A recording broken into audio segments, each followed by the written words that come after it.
दिन में 1440 मिनट होते हैं। 24 घंटे का मतलब है 1440 मिनट। ओके, 5 नमाजें अल्लाह ने फ़र्ज़ की हैं। एक नमाज पे कितना टाइम लगता है? 10 मिनट। ठीक है, अगर बहुत अच्छी पढ़ेंगे 15 मिनट लग जाएंगे। चलें 15 मिनट लगा लें। 15 × 5 75 मिनट। 75 मिनट 1440 मिनट का कितना परसेंटेज है? 7%। ओके, आप मुझे बताएं कि हमसे सिर्फ 7% ऑफ द टाइम मांगा जा रहा है कि अल्लाह की हुकूक में से है कि नमाज अदा करो, और ये 7% है। कहाँ मुश्किल है दीन? जॉब हमसे 50% ऑफ द डे मांगती है।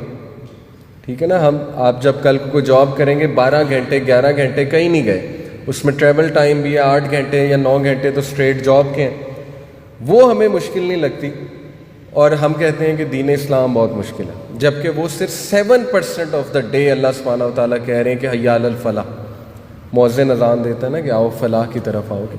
तो ये बात हमें समझनी चाहिए कि ये तमाम इबादात हमारे ही फ़ायदे में हैं। जब हम इस जहन से करेंगे ना तो आसान हो जाएगा, हम मोटिवेटेड होंगे। जब हम बोझ समझ के करेंगे, टू बी ऑनेस्ट, अगर हमारे दिल में कहीं ये बैठा हुआ है कि यार बड़ा मुश्किल है, तो फिर बड़ा मुश्किल हो जाएगा। ओके, तो मोटिवेटेड रहने के लिए उसका फ़लसफ़ा समझना बड़ा